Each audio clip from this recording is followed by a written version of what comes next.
In the last 6 years, I've been working with more than 10 different startups that stopped their existence. The startups have failed for a variety of reasons. One of my first venture attempts was an IoT smart home platform. I was really passionate about the innovation, how the innovation could be embedded in daily life. I was thinking that this is my new big vision that's gonna change the world that day. I've spent a bunch of time and done a decent amount of hard work to engineer this smart home platform. And as a result, after I've done another decent chunk of hard work to sell the platform, I have understood that people are not really interested in smart homes. So smart homes, it's more nice to have solution for tech geeks, but the average people who live in homes, they are not really surprised by the idea of their smart home control that day. I have also been working as a software developer in a fleet management startup. It had a big potential and had one solid customer. Our team was working hard to develop the functionality and features that customer has requested. Everyone was envisioning the success of that startup. At the last minute, customer told, unfortunately, we are not finding value in this platform, so we're gonna stop collaboration with you. The further attempts to sell this fleet management platform resulted in failure. After had a bunch of more experience working with startup, I've been contributing as a software developer to an undoubtful industrial IoT startup. Everyone was passionate about this opportunity to work there because the startup was invented by two passionate, pragmatic, technical industry leaders and had a significant vision to influence the industrial market. After working hard for more than a year and creating a solution suitable for one customer, the founders of startup were a bit upset that the industry is not yet ready for their solution. People in industrial space didn't understand why they need this IoT platform, so they refused to use it. Additionally, the COVID pandemic hit and startup was put on hold and eventually suspended. All the three stories, the tremendous amount of effort and hard work were put in those startups that resulted in a complete failure. Back in that days, I was thinking that we didn't work hard enough. And this is what probably most people think when starting a startup. I had a conversation with one of my former colleagues while we were troubleshooting some issue on our project, and he was staying up late. I was advising him to go to sleep and get some rest.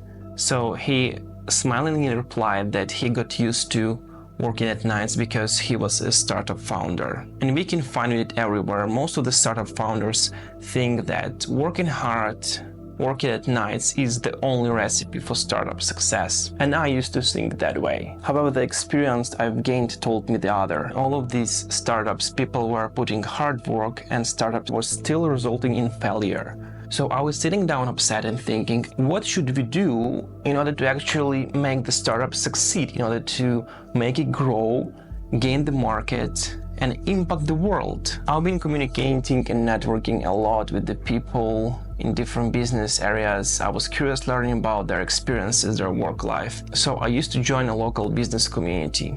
The community was founded by a seasoned, experienced entrepreneur who had experience running different businesses in a lot of different industries all over the world. I was really impressed by his charisma, but not only charisma, but also the vision how he gets things done. It was completely different than what I saw before in tech-inspired companies or in tech startups. And in one of the Q&A sessions when I had with this guy, I have just asked him an abstract question: what one should do when starting a tech startup? And he prepared a great reply for me because he was involved in multiple successful tech startup ventures. And the answer he's provided wasn't told or used by anyone before in tech space. So he took it that way. The first thing you're doing when you have an idea starting startup is to find a market for it, or in other words, validate it. So you find a way, you find a technique that works for you. You can reach out to the niche participants, you can apply to your potential customer, company, employment process just to learn the internal operations in that company.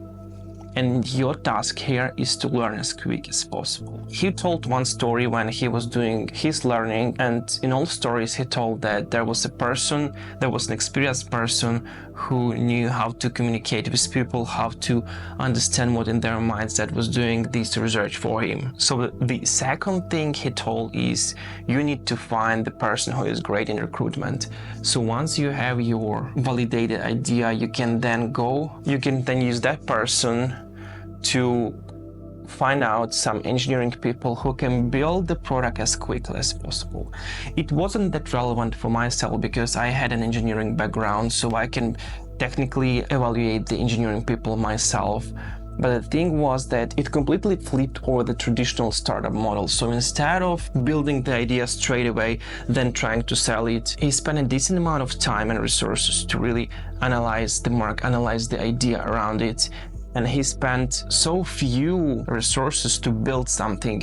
So his first prototype was created with almost no engineering, and he proceeded learning the market that way. He never worked hard on either of his startups.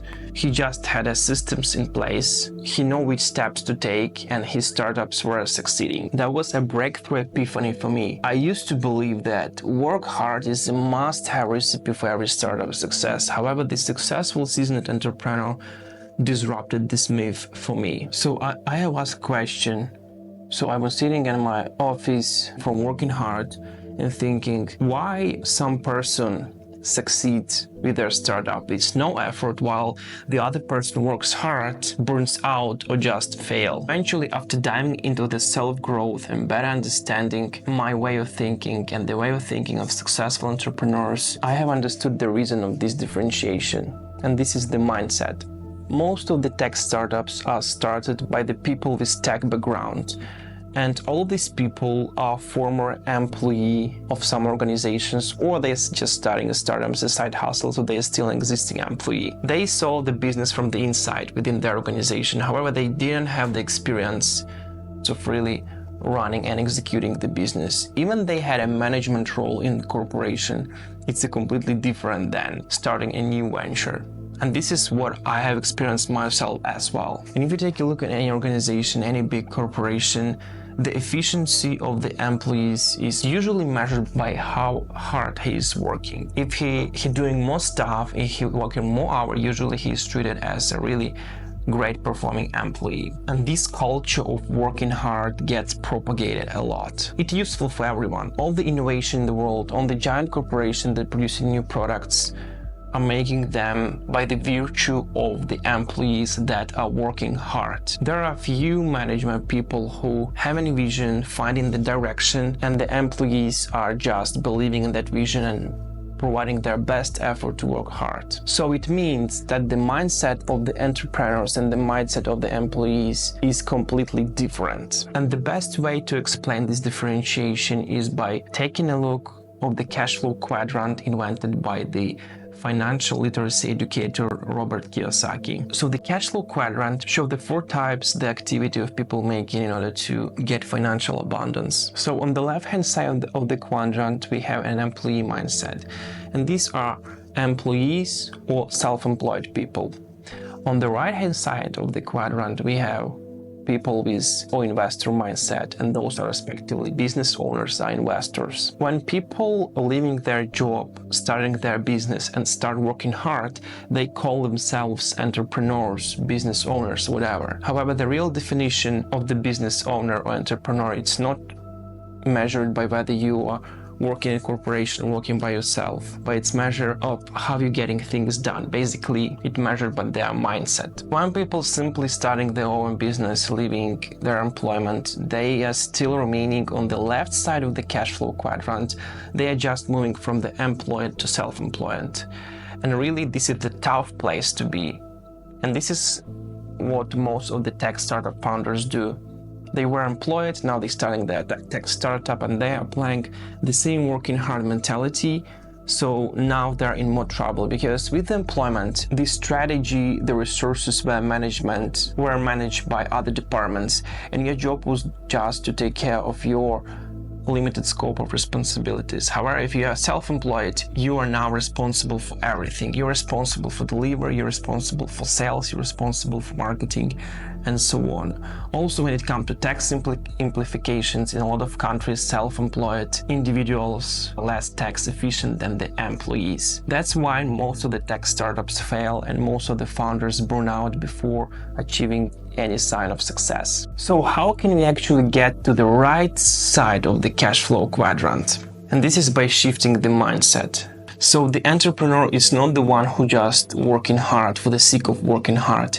It is the one who creates systems. It is the one who defines vision and creates and launches the systems in order to achieve his vision. So he is not the machine that is working hard. He is an orchestrator.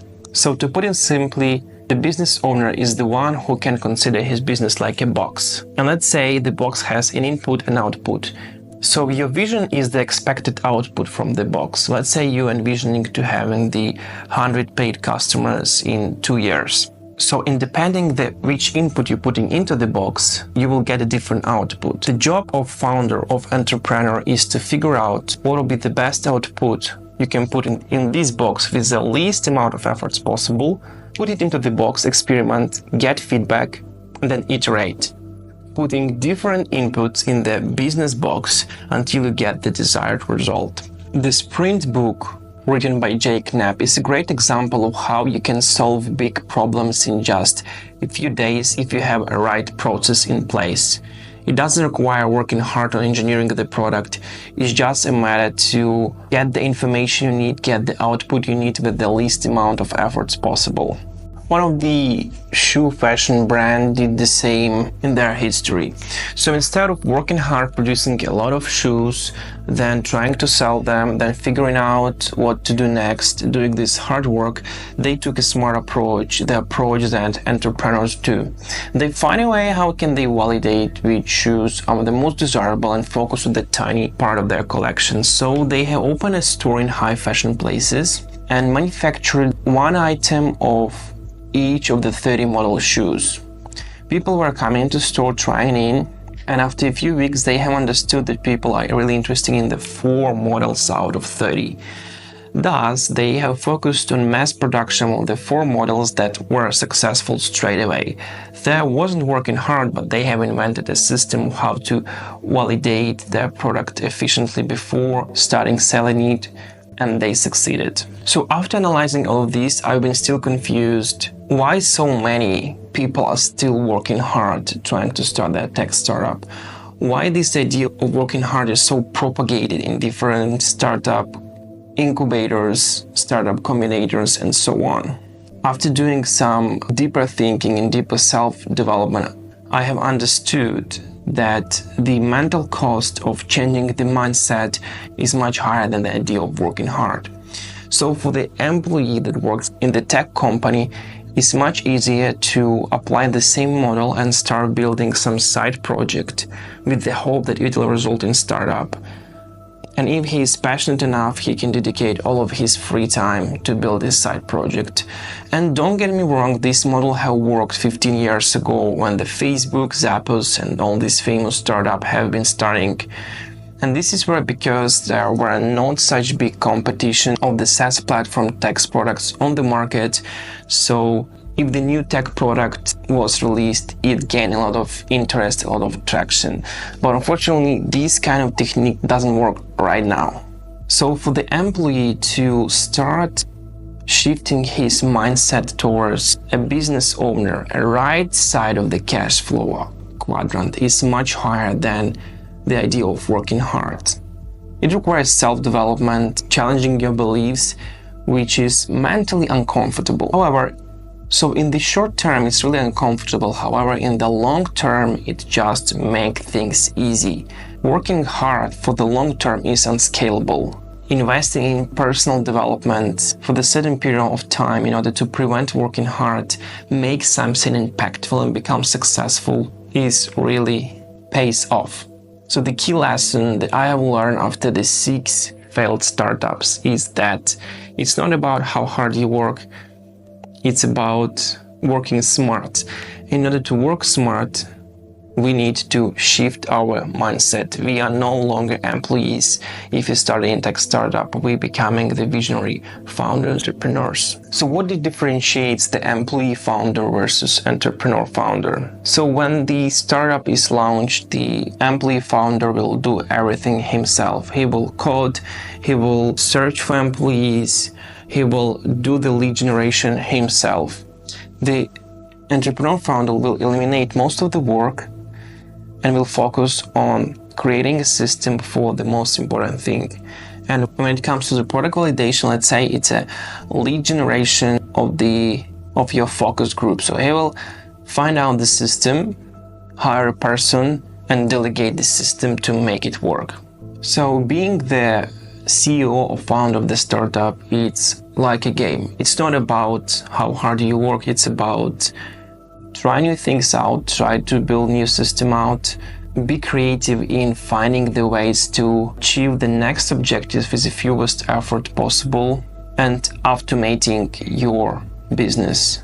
The fewer attention your business requires from you as a founder, the more successful your startup will be. So thank you for watching. If you want to watch more, click here. Thank you so much. And if you want to learn more about how you can shift your mindset from the left side of the cash flow quadrant, which is employee, to the right side of the cash flow quadrant, which is an entrepreneur or business owner who builds a system and achieves success with ease, make sure to subscribe to my channel where I'm educating about running the tech startups easily and smoothly. Thank you so much. And if you like this video, click the like button.